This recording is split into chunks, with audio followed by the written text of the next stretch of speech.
I'm speechless when I look at this technology. I don't know what to say. But it's terrifying. To be brutally honest, this is video which was generated on the basis of a very short textual prompt utilizing GPT4's new Sora.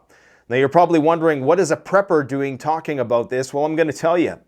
As society continues to deteriorate, as our money becomes more and more devalued, as World War III ensues and World War IV is fought in the subterranean underworld, this is what they're going to use to pacify people, okay? And what a coincidence that this technology just happened to emerge at this critical point in history where it seems that everyone and everything is about to get lit up. As you become more and more impotent and ineffectual in the real world, in the material world, as you become disempowered in the material world of things and the American dream fades away, they're going to supplant that American dream with this virtual expanse. Now, this is the genesis of the Matrix. What you're looking at behind me was made in a few short seconds with a text-based artificial intelligence prompt. I mean, this is the true beginning of the Matrix. Because before you needed CGI, you needed, computer programmers. It would take $1 million and an army of programmers 10 years ago to create this. Now at the push of a button. I mean, it's not even exponential anymore. This is geometric growth. We're talking about even a year ago, okay? This is what this technology looked like only 1 year ago, okay? This is Will Smith eating. It still actually looks surprisingly good, but you could tell there's so many just weird, it's like this nightmarish, ghoulish illustration of reality. But of course, now only a year has gone by. Can you imagine what this is going to be like in a few years? Could you imagine how people are going to become so dependent on this? And we're going to look at, some examples of Sora today. And, I'm going to give you my genuine reaction to it because this is incredible. And it's not at all coincidental, I don't think, that you have all this shit going on in the world. And this is what they're going to use to pacify people. Because as we become increasingly more consolidated into these smaller and smaller living spaces, in the big cities, in the pods, they're going to slap this in a virtual reality headset, and you're going to have NPCs. You're going to have friends because, of course, all the red pillars, they don't have any friends in the real world. They can't even get a girlfriend. Don't worry. There's a virtual girlfriend for you. There's going to be all kinds of tactical neural interface, sensory stimulation. You're going to be able to interact with it because they're all going to have large language models. You're going to fall in love with it. You're going to marry it. You are going to forever want to live in this virtual space. You're going to get your universal basic income, and you're just going to suck it up like a little bitch until you die because, of course, we're all literally impotent now. Well, I'm not. I have kids, but a lot of people are. And sperm counts are declining. People are becoming more and more infertile. And so this is really the end of the road for the human race, unfortunately. From this point forward, it's going to be bioengineering. It's going to be artificial intelligence. Artificial intelligence created worlds. I need people to truly understand where this is going. You are going to have video games where you can the game will be made in real time. Now, of course, people are going to say, we don't have the computing power for this yet. Moore's law is still in effect. And yes, this is going to take massive amounts of energy. Okay, so this is going to require energy. However, the footprint on the whole is going to be much smaller. If you can put somebody in a little pod, okay, and you can give them a virtual reality headset, which has omnificent capabilities. I love that word omnificent. There's nothing that describes the ability of artificial intelligence generated content than omnificent. It basically means infinite creative potential. They're going to give you this headset and they're going to give you infinite creative potential, and you are going to have your world, your material world, contracted. They're going to scoop people up like a vacuum cleaner from the rural communities, Not even by force, just because you're not going to be able to afford it anymore, okay? Because wealth is going to be increasingly more concentrated in the hands of fewer and fewer people. So they're going to give you highly dynamic and complex interactive environments that are ever changing, that are connected to the internet in real time.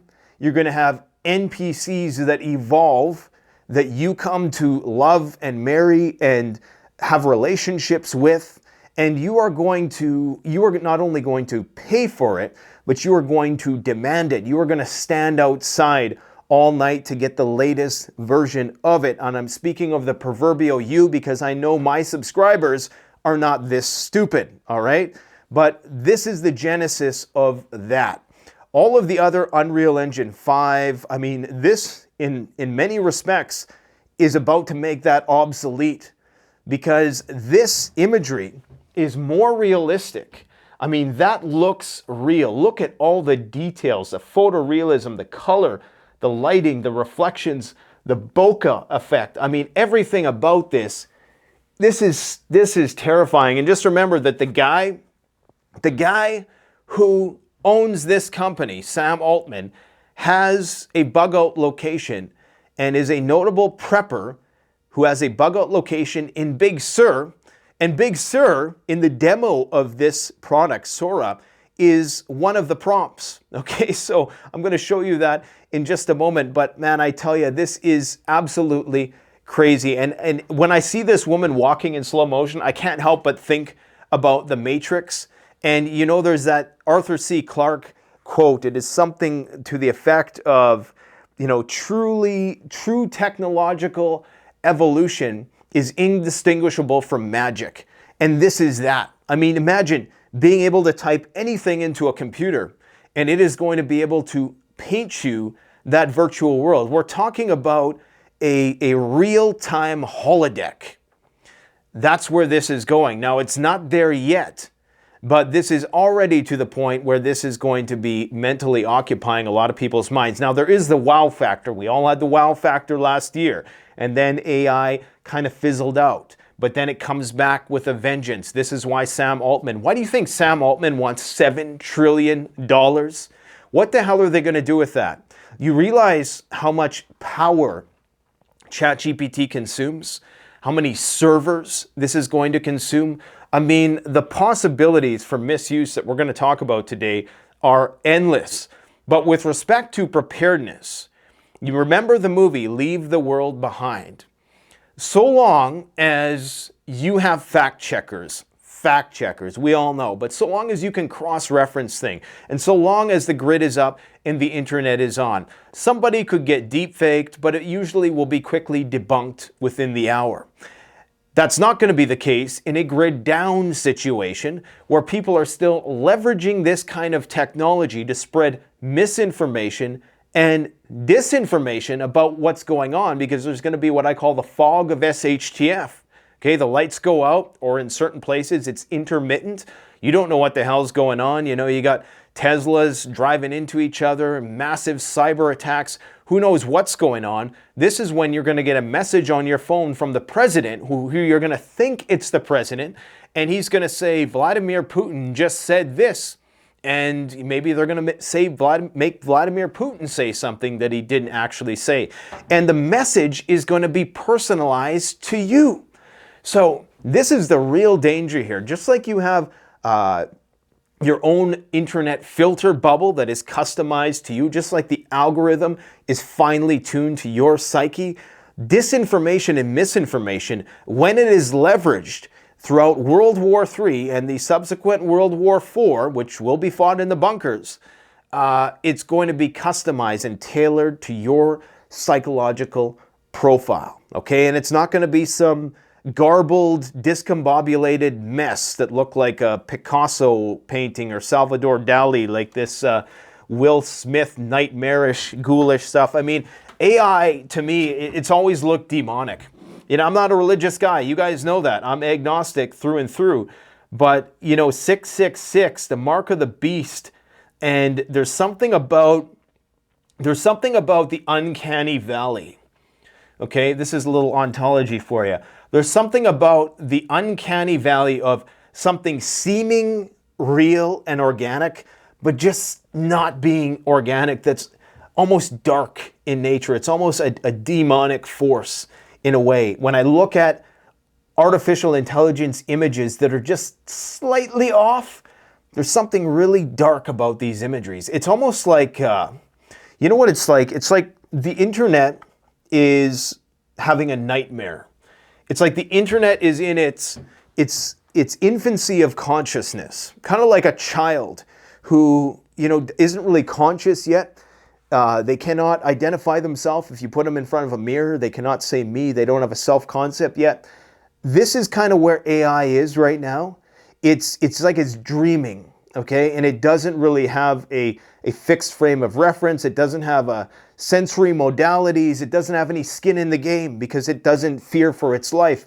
As soon as you give AI sensory modalities, taste, touch, as soon as you hook it up to the internet in real time, and this is probably why they haven't hooked it up to the internet yet in real time. It's hooked up to the internet, but only up to a certain date.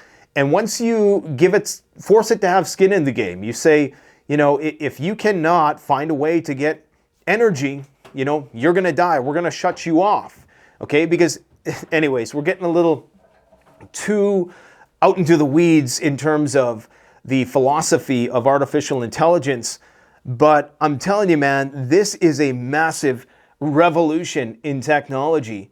And boy, did this one blindside us. So we're going to talk a little bit about all the ways that this is going to be misused. In fact, I already made this video and it got copyright struck, which really sucks. But, you know, we're going to do it all again anyways because it's worth it. So here's some woolly mammoths, okay? And just notice the physics of this. And what it's doing, if you don't know anything about this, as far as I know, it's creating frames. So frame by frame, just like a video camera records by taking pictures really, really fast, and then it puts those, so you'll have like 30 frames per second. This video right now, you're watching in 30 frames per second. So there's 30 pictures, there's continuity. What's typically happened with artificial intelligence generated content like this in the past is that the image that precedes it is not properly contextualized and isn't a direct continuation of the previous universe. So they're starting to master ways to create that continuity, and what you get is this photorealism, this incredible lighting, and even the physics of it all. I mean, the physics itself is something to take note of because this is game changing. I mean, this is going to put a lot of people out of work eventually. Now, in the start, people are going to be fooled by this, okay? People are going to be, but eventually people are going to get an eye for it. Just like we all got an eye for, you know, the 6th finger or all the other defects that typically are present in these AI prompts. We will get an eye for it, but this is just the beginning, okay? This is something to understand, that this is going to be incorporated into everything. And as you start to see the material world contract around you and all the elites, the bigs, as Gerald Celente calls them, buys up all the real, you know, industrial assets, the real estate, the commodities, the things that matter, the things of substance that you can no longer afford, this is what they're going to give you. They're going to say, well, here, I got a solution for you. Yeah, just take these medications, okay? They'll keep you from self-deleting. We're going to put this headset on your face, and maybe we'll even give you this brain chip. And hey, the guy who made it, you can trust him. His name's Elon Musk. He's just like you. He's a free speech advocate. Put this chip in your brain. People are going to do it because people are stupid. They're going to do it. They're going to do it. Look at this. I mean, look at this. This was created. I mean, okay, so look at the eyes. One thing that video games have never been able to do is the eyes of the character, because the eye has so much, there's so many pixels in the eye that you'll notice that uncanny valley is always present when you look at a video game character's eyes. It never fails that even the best video game characters, even in CGI, they can't nail this, but this did it. And this, for me, is the dead giveaway that this is something else. This is on another level. Okay, there's a reason why the guy's asking for $7 trillion. What the hell could you possibly need $7 trillion for? Understand, let's look at the prompt for this, okay? For people who don't quite understand how this works. They asked the AI to produce, this was the prompt, a movie trailer featuring the adventures of the 30-year-old spaceman wearing a red wool-knitted motorcycle helmet, blue sky, salt desert, cinematic style shot on 35mm film, vivid colors. I mean, just the detail of the main character is astonishing. It is, you can see the individual imperfections, the way the light reflects, the ray tracing, you can almost see the individual cells and hairs on the person's face. I mean, that is incredibly realistic. You cannot distinguish this from reality. This is Turing test. This is passing the Turing test. Wow. Wow. I don't know whether to cry or cry because I know the world that we're going into, and if you empower people with this omnificent technology, it's like giving a nuclear weapon and the nuclear codes to a chimpanzee. I mean, it is not going to go well. It is not going to go well. This is the beginning of the Matrix. Understand that. And you're going to have a lot of people who are hopelessly dependent on that Matrix, as Morpheus would say, and they will give their lives to defend it. And that actually almost kind of looks like PewDiePie in a way, now that I'm looking at it more and more. I wonder if they put PewDiePie into the prompt there somewhere. Now, some people are going to say, hey, these are the cherry-picked outputs. And you would be right, okay? So I'm sure that, for these demos that they're giving out to people, they're probably a little bit polished. There's a little bit of post-production even. But understand that this is just the beginning, okay? This is only the start of what is going to be something that is going to completely change the world. And wait a minute, did I just see what I think I saw?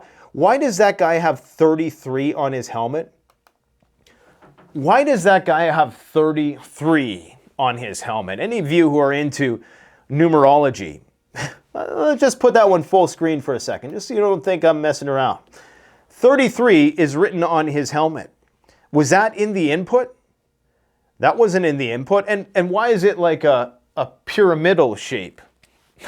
I mean, all I can say is that the owner of this company is a noted prepper with a bunker in Big Sur. In fact, I think he was the guy that got eye surgery, or was that was Peter Thiel. Never mind. All these guys, all these Silicon Valley types, they all have bug out locations, and you should too. If you didn't see the video that we released yesterday about subterranean warfare, man, you need to check it out. And we still have 2 more installments of that video. And no, the person speaking is not the artificial intelligence that some people are claiming. It's not AI, trust me. It's not that good yet. And I know I've had my run-ins with some scammers in the past with AI who've wanted to be interviewed on the channel, authors, supposed authors who've written books.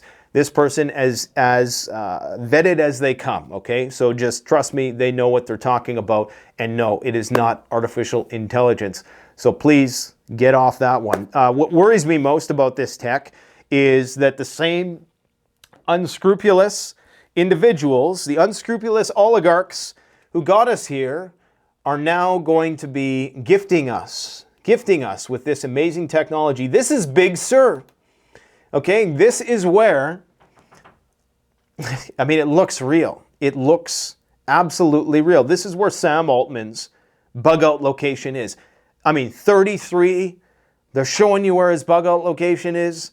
I mean, I know I'm sounding conspiratorial here, and I'm sorry if I lost some of my more empirical, scientifically bound audience, but guys, I mean, come on, like, this is weird, to say the least. It's weird, all right? So, I mean, think about, though, like, just the millions of dollars this would have cost, like, to create this world. It would have cost so much, so many people would have had to work on this, so many man hours, that you've now shrunk to an infinitesimal text-based input, and it produces an entire world. Now just scale this up a few years. Take this a few orders of magnitude higher. What do you get? You get a real virtual world, okay? You get a simulation, because the simulation, the argument, I'm going to go on a little bit of an arc here. The simulation, the reason why people like Michio Kaku think that the simulation hypothesis is bunk, because in order to effectively simulate the entirety of the universe with all the electrons and molecules and the subatomic level and all that, he claims that you would need a computer the size of the universe itself. Well, the idea with a simulation is that you're only, like, it's like when you're in a video game, the video game's only loading what's in your immediate line of sight. So this is why you cannot see beyond a certain line of sight in most video games, because it hasn't loaded yet. You know, you got to go into the next room, it's got to load. Well, the same thing is going to happen in these artificial, intelligent, created worlds, and this is why this is going to revolutionize gaming, which is already a major affliction for a lot of people and inducing all kinds of mental health disorders. But do you understand what I'm saying? You're going to be able to have a game made organically in real time that is going to be different for everybody experiencing it. But it's going to take a lot of computing power and a lot of fissionable materials to power it all. Could you imagine a world, nuclear fusion, combined with unlimited, omnificent, virtual capabilities? You're not going to leave the house. Never mind leaving the house, you're not going to leave your pod. They're going to find a way that you don't even have to defecate anymore. They're going to find a way. The 3 seashells are coming. Those of you who know what I'm talking about, you know. Once we get to that point, I mean, it's game over, all right? It's game over. This is profound, man. This is absolutely insane. I mean, even like Disney Pixar is out of business here. Now, obviously, people are going to say, well, you know, the flame isn't moving, and there's certain problems, and his hand's going through it, and there's something weird going on with his hand. But, I mean, just wait. Give it a year. Anything that you're complaining about now, just give it a year. Because this is the worst this technology is ever going to be. The absolute worst. It's never going to be worse. It's only going to increasingly get better.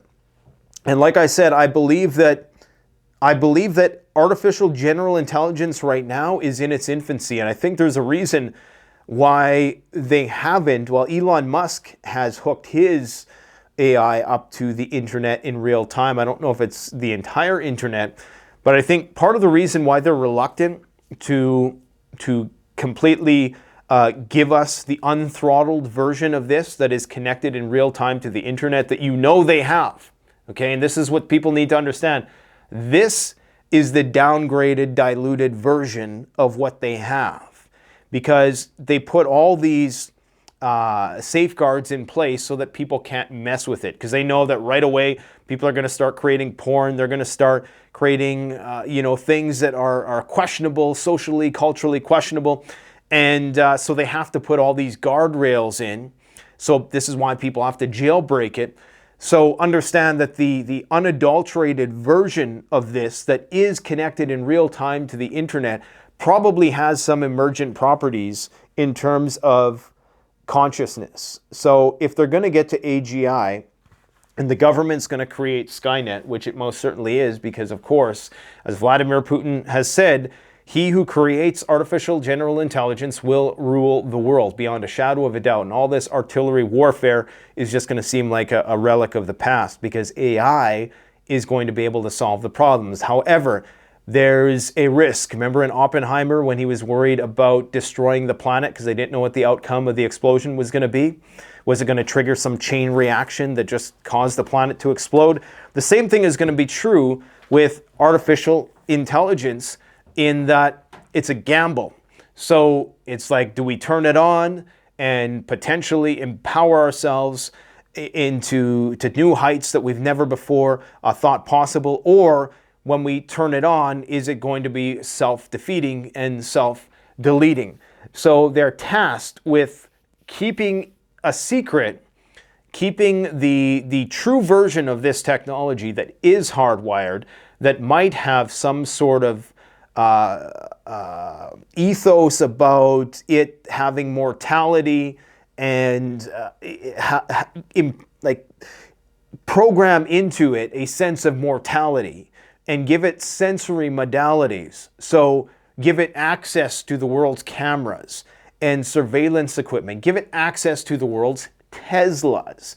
Teslas are the biggest. Tesla is the biggest robotics company on the planet, because all of those cars and all of the sensors on those cars are constantly aggregating data from the environment and sending it back to the mothership, where it is constantly refining the algorithm, refining and refining. So it's like tentacles. It's sensory apparatus that interacts with the world, okay? And this is what you need in order to have an organic, emergent type of consciousness. And the internet itself and all of us collectively interacting with the internet has a spirit of its own, okay? It has its own, there's an unconscious to the internet. And AI is an expression of that unconscious. And as we're gonna see, what you're gonna get is there's going to be these moments of weirdness with AI. And you can almost think about it as a Salvador Dali painting, okay, of like the unconscious and the dream world. That's typically what AI has been, but it's becoming more clear. It's becoming more refined. It's becoming more conscious. And as much as they like to say, large language models can never become conscious because it doesn't know what it's doing, there's many arguments about that. I mean, if you really want to go down to the neurological level, everything within our brains is binary. It's all these organic processes. It's the summation of action potentials in the brain and the synapse of the neurons that interconnect. It's either positive or negative. If it's more positive, it fires. If it's not positive, it doesn't fire. So the way we think is binary, okay? If you don't know, I was a psychology major. I took a little bit of neuroscience and stuff. That's why I know a little bit about these things. But consciousness isn't that profound like a lot of people think it is. And unfortunately, the powers that be are going to be now immortalized with this technology, at least in their positions in the more mundane world of things. This is a gorgeously rendered papercraft world of coral reef, rife with colorful fish and sea creatures. That was the input, one sentence, and this is what it turned out. Now, of course, there is going to be a certain mastery that comes with prompting it in the right way. So people's jobs are not going to be obsolete immediately, but I think they're going to get much better. Even ChatGPT is great at filling in the blanks. If you ask it a question, it corrects the grammar, it knows what you meant. Even if you misspelled it or if your syntax was out of place, it knows exactly what you mean, and eventually the prompting is going to get more sophisticated. And the problem with these learning algorithms is the more we use them, I mean, the problem is the solution. The more we use them, the better they get, okay? So, you know, from an artistic angle, yeah, this is cool. Going to put a lot of people out of business, but very cool. I don't know what kind of creature it created here.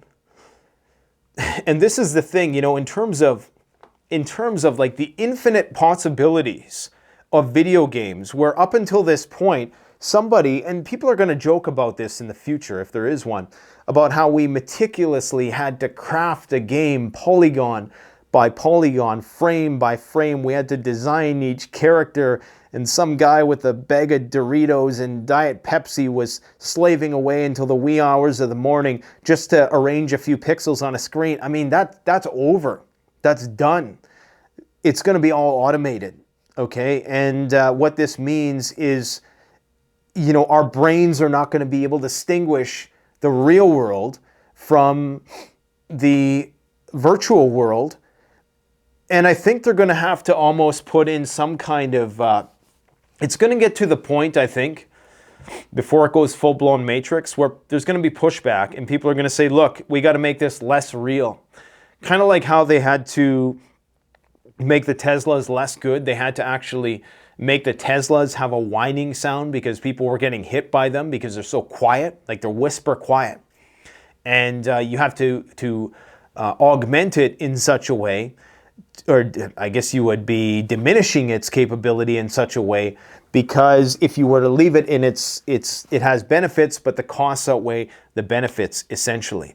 So, man, this is scary, very, very scary. This is a pirate ship. Photorealistic close-up video of two pirate ships battling each other as they sail inside a cup of coffee.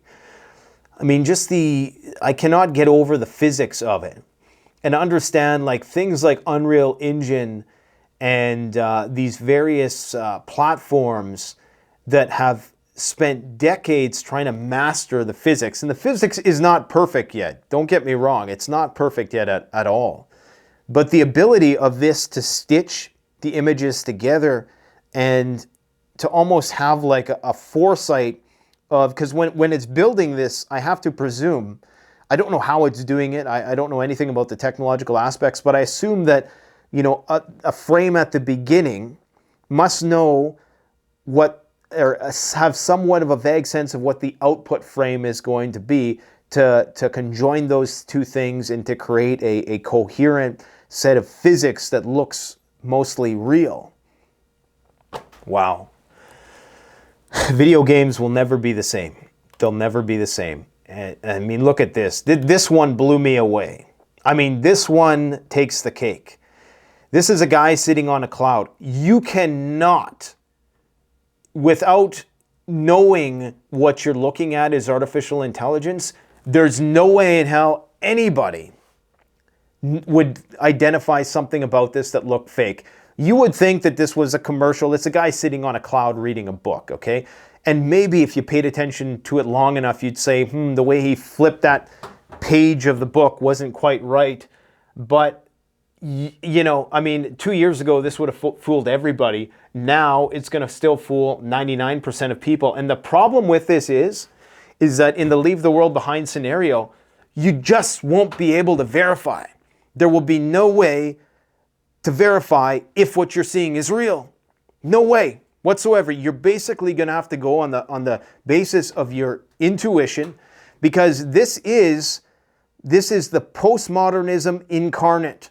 Postmodernism, the idea that there is no truth. This is it incarnate. Okay, because you can create anything.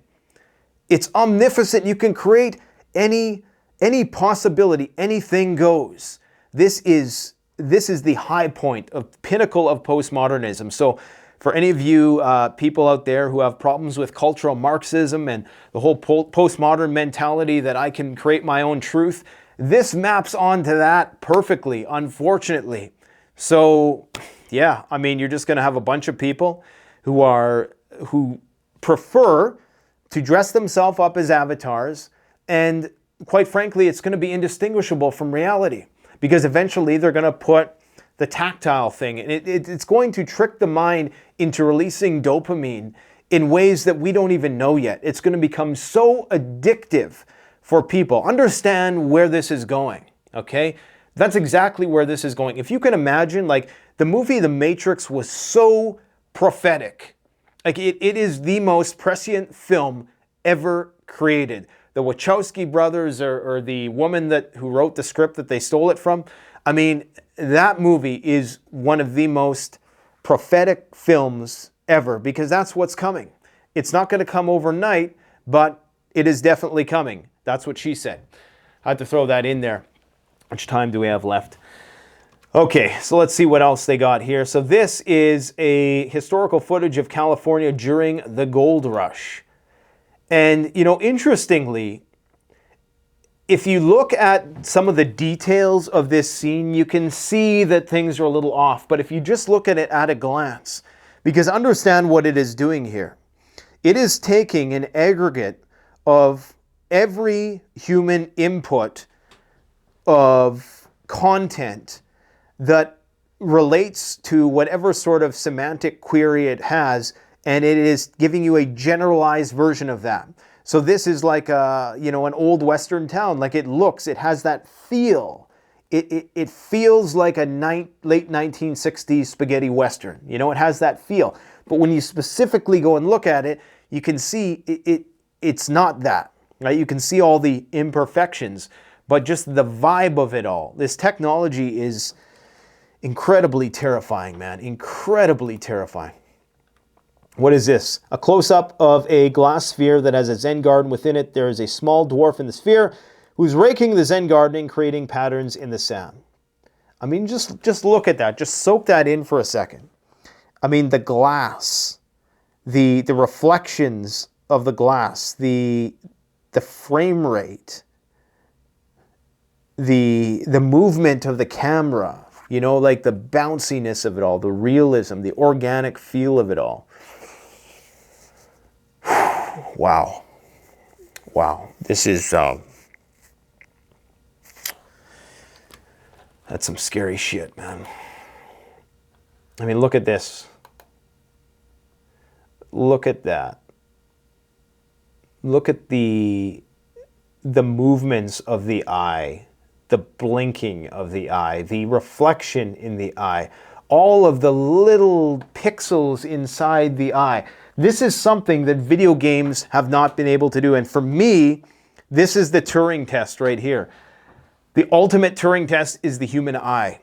If you can effectively simulate and trick people into thinking the human eye, and if somebody showed me this, I would not be able to tell. Even if I was looking for it, even if we are trained to look for it, it's almost going to make it worse, because then you're just going to question everything. Like I say, this is postmodernism incarnate. And it's only when you employ it on a grand scale or haphazardly or prematurely that it is going to, you know, be clear that there are defects, that there are errors in size, proportion, physics.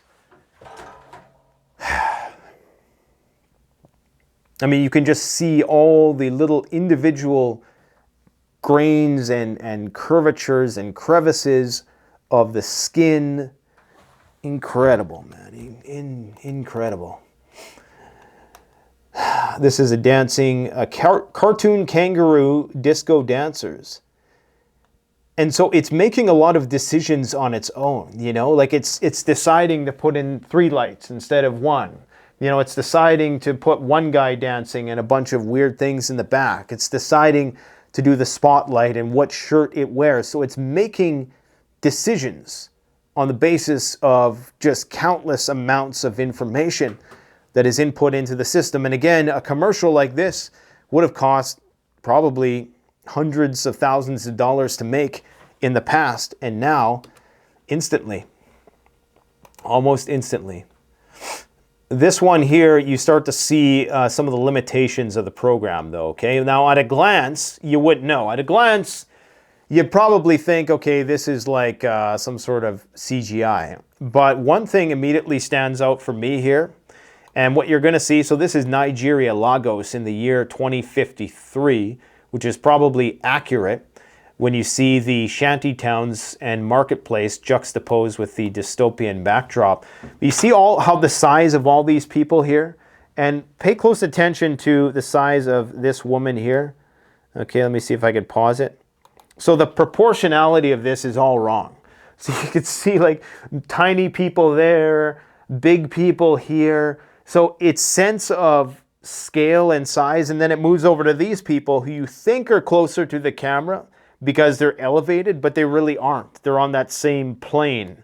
So you can see that, you know, the physics are not quite 100% yet. Nonetheless, there's certain parts of that scene that are almost indistinguishable from reality, and then you have the dystopian backdrop. So I do believe with these demos, they're actually trying to tell us something. You know, the 33, the Big Sur, the dystopian future. I mean, come on, man. This shit is too easy. Too easy. That's why the algorithm throttles this channel to high heaven, because they don't want people to know what's coming.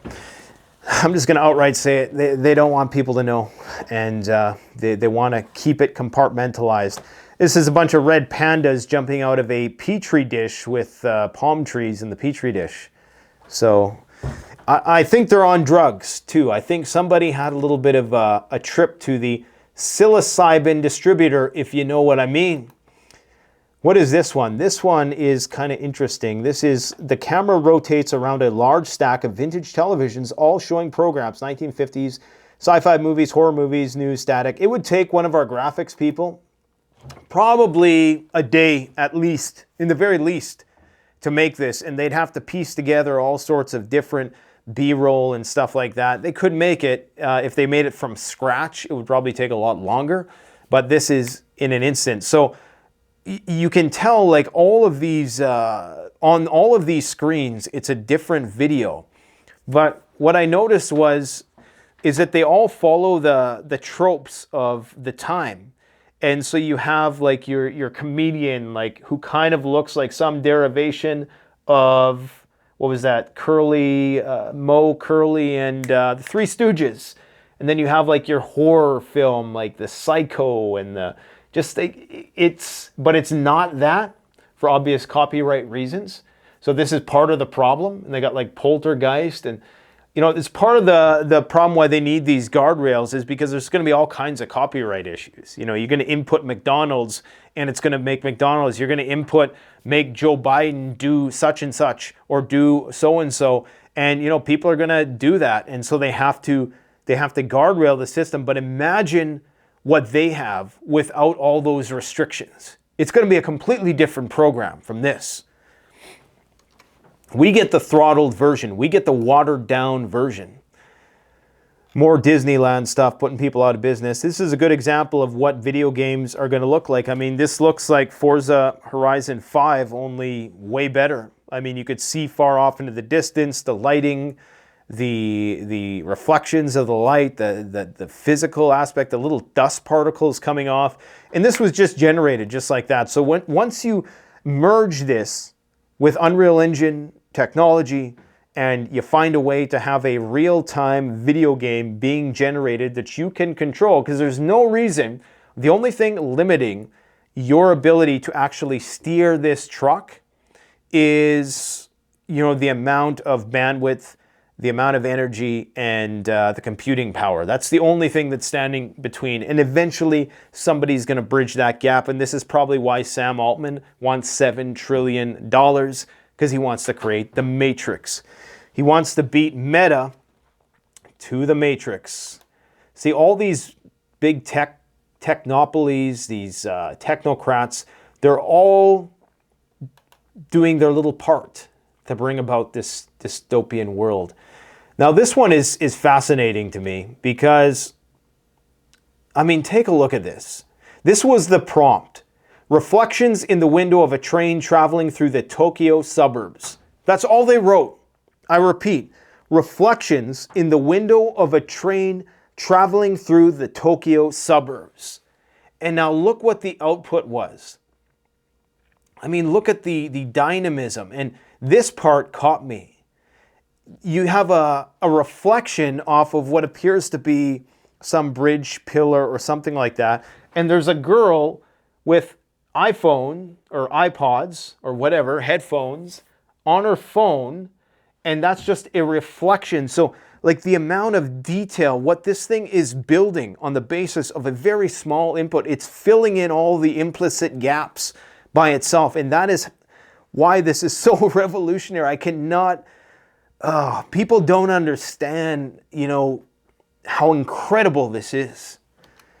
And I'm somebody who follows the evolution of this thing. I don't know how it works for a hole in the ground, don't get me wrong, but I can tell you that this is magic. This is indistinguishable from what we previously had.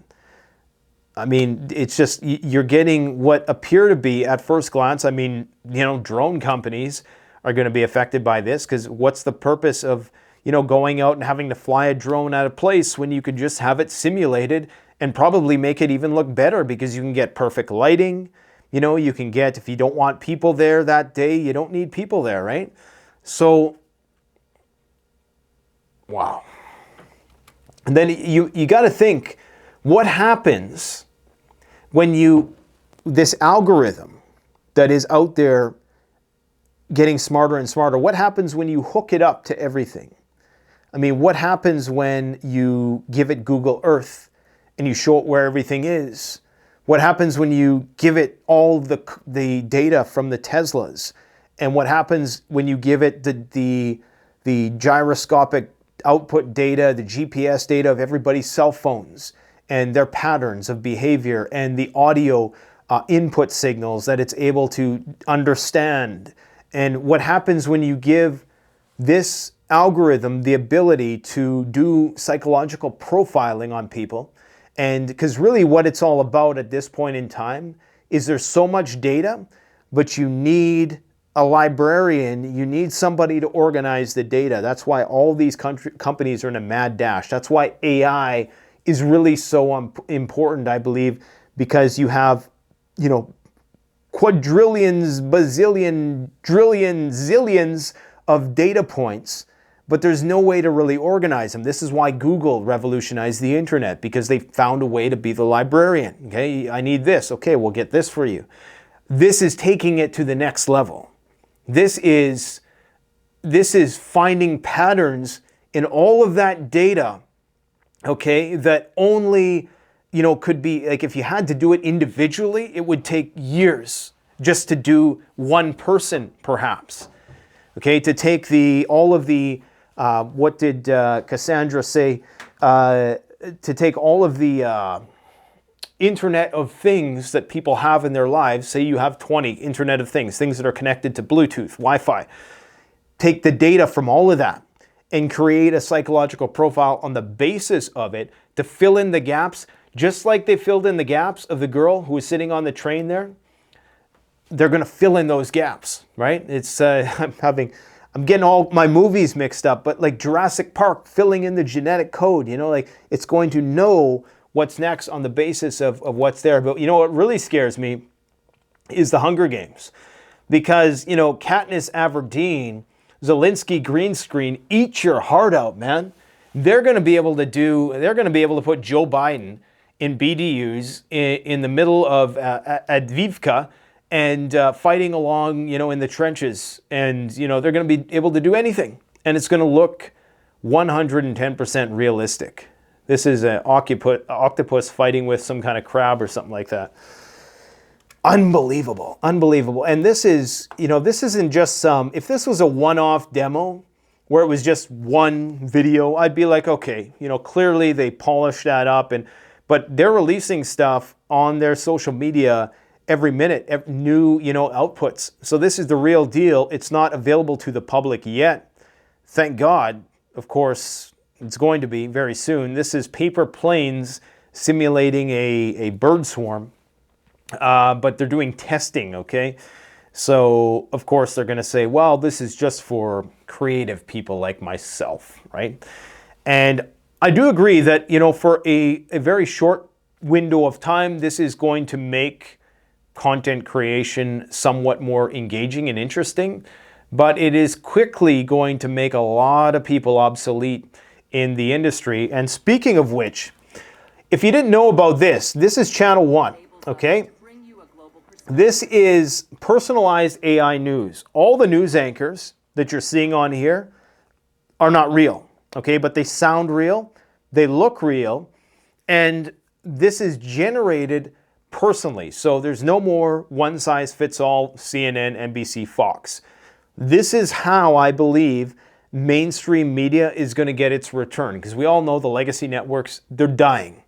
This is how they're going to make a comeback, and it's going to be leveraging artificial intelligence to give you the news that you want. You only want news about nuclear Armageddon? That's all they're going to give you. What they're not going to be able to do is give you an analysis. They're not going to be able to speak to you as a human being, unless, of course, they endow it with that sense of morality I was talking about. But this is what's going to happen, okay? This is where this is going. This Channel 1 News is about to debut in the next month or so. And I do believe that maybe this one will fail, because as the saying goes, never be the first to do anything. This one will probably fail, but this is going to be kind of the blueprint. And then the next company that comes along is going to be able to make the appropriate course corrections. And then it's game over, man. It is game over.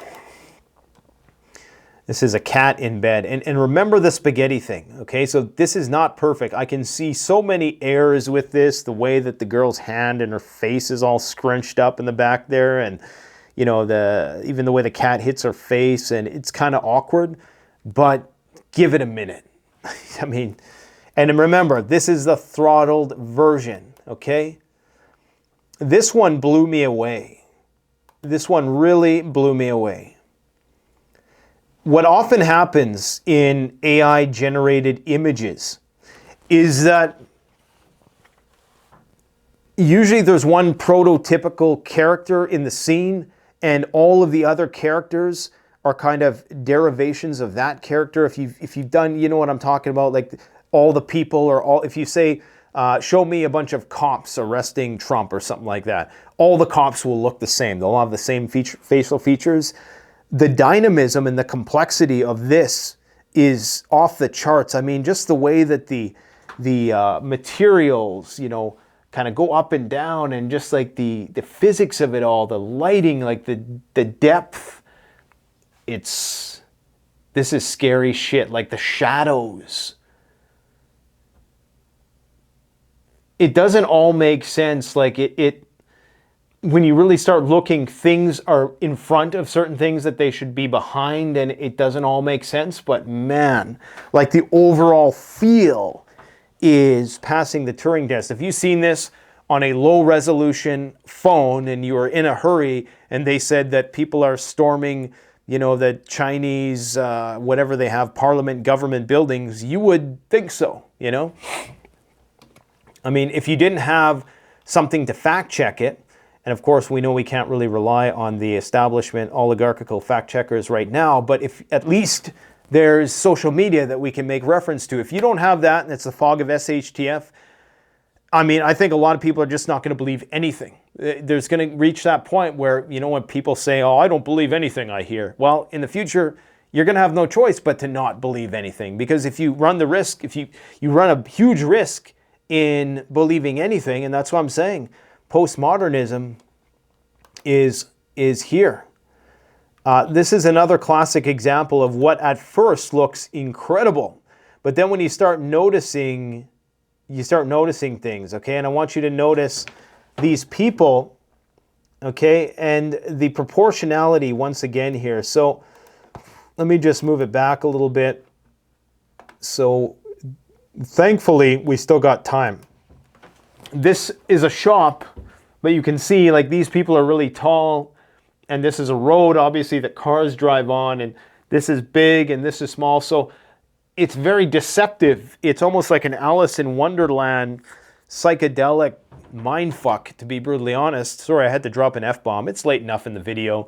All the kiddies have gone to bed. All the people who are offended by swear words. As I always say, if you're offended by swear words, the only reason why I don't use swear words on the channel is because I find that it's just unnecessary a lot of the times. And when you're trying to find the right words, when you're trying to articulate yourself, it's a great way to emphasize a certain passionate point. But if you're offended by swear words, if you're offended by, you know, these little cultural grievances, then my friend, you ain't surviving the first few days of a grid down apocalypse situation. Because there's going to be a whole lot of shit that offends you when people start getting nasty. I tell you, man, this is far out. I mean, look at this, an extreme close-up of a gray-haired man with a beard in his 60s in deep thought, pondering the history of the universe as he sits at a cafe in Paris. Wow. So people are going to get good at prompting. That's going to be the one skill set. The programmers are going to be replaced by a much smaller amount of people who get trained in how to prompt the machine. But again, the machines are going to get better and better at filling in the gaps. So here at the end, they reassure us that it's not conscious yet because it makes mistakes. So they show a picture of a guy here running backwards on a treadmill. They show some multiplicity of subject matter here where animals are coming out and it just looks like a freakish Frankenstein mess. And some more physics issues here with this basketball, but the shadows is what's pretty crazy too. Like, because understand, like with this image, okay, so to make, like, it has to know that the sun is over there, and it's reflecting off of the basketball in just the right way in relation to this that's in front of it, and all of that light is interacting. So it's building a whole world, which is insane, because that in itself requires an engine in order to create. I'm telling you, man, Grand Theft Auto 6, they better hurry up, because this thing could eat their lunch. When I talk about Salvador Dali and his paintings, this is what I mean. This is like the internet is dreaming, and nothing quite communicates that idea like this scene right here, where they're excavating plastic chairs on the beach. I think that's the prompt. But just the way it, you know, it's real, but it's not surreal. It's as if the internet is having a dream.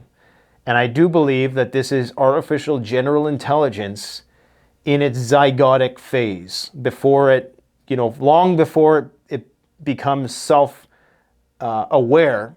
This is what you would imagine, because this is how a child's mind works.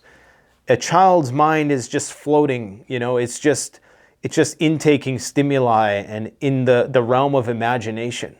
And when this consciousness emerges out of this, who knows? I don't think it's going to be nice to us, to be brutally honest. I think it's going to, even if it was as utilitarian as it could possibly be, even if it was as objectivist, it's going to be inhumane, because it's not going to care about individual desires, wants, and needs. It's going to care about the ends. You know, these computers are going to be goal-driven, I do believe, not experience-driven. Anyways, wow. So in terms of the risk factors, you know, there's media manipulation. That is one of the biggest risk factors. Misinformation, of course, identity theft. There's going to be all kinds of scams, because you're going to be able to artificially generate in real time, you're going to be able to impersonate people. You're going to be able to get money out of people. You're going to be, you know, deep fakery is going to be taken to a whole new level that is not going to be able to be fact-checked. This is going to lead to all kinds of political and social unrest. And I think the mental health outcomes of giving people this omnificent, I love that word, omnificent, this omnificent technology, which is going to compensate for the shortcomings of the material world created by the contraction in the supply of energy. Because that's what it's going to be about in the future. There's going to be less and less energy. It's going to come at a higher and higher cost. Everything is going to be more and more expensive.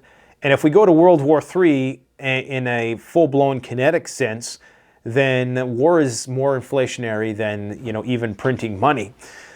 So that's where we're at, folks. Now, I could talk about the things that are going on in reality, but I don't think I need to at this point. We were just talking about this yesterday. Russian forces built a 3-kilometer underground city on the Kherson front. Ukraine is full of deep underground bunkers, mines that are being dual purpose for military purposes, and that's only going to continue. You got to go and listen to that video that we just did.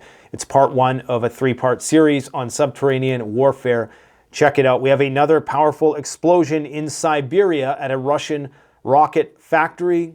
Just once again, we got, this Navalny guy. This is Navalny. He was one of the main Russian dissidents who challenged Vladimir Putin. Unfortunately, he died in a gulag. That's what's his name again? What's his name? Coach. Good old Coach Gonzalo Lira. Yeah, he died in a Ukrainian gulag. That's right. But nobody seems to care, not even the State Department. Go figure. But yeah, the Navalny guy, I mean, what that's a sign of, guys, is that this situation is getting crazy out of control, because understand that that is right before an election. So that says something, okay? The fact that that happened before an election is big news, because it almost starts to look like either Vladimir Putin was trying to send a message to his adversaries, which means there may actually be fissures within the Russian government, or perhaps somebody in NATO was complicit with all of this, because look how quickly they all kind of seized upon this, right? It was, you know, it almost like maybe they needed a martyr. Maybe it was them who did this. Or maybe it was just Vladimir Putin being his usual strongman, autocratic self, trying to keep people on a tight leash. Could be what it is. But effectively, they're trying to crack down now on protests and all the rest. They're going to mobilize 400,000 people without full-blown mobilization, so they claim, but that all depends. Right now, we got shit going on in Poland everywhere. They're scrambling jets. It's just it's a gong show, man. It's a World War III gong show. We'll do a more in-depth deep dive into current events related stuff in a little bit, but I hope I gave you something to think about today. Get it while the getting is good, folks, because what goes up must come down. And as it comes down, as the American dream dies, they're going to give you another dream world in the form of the omnificence of artificial intelligence content, which is basically created easily by a few little text-based prompts. Let me know what you think about this in the comment section below. Thanks for watching.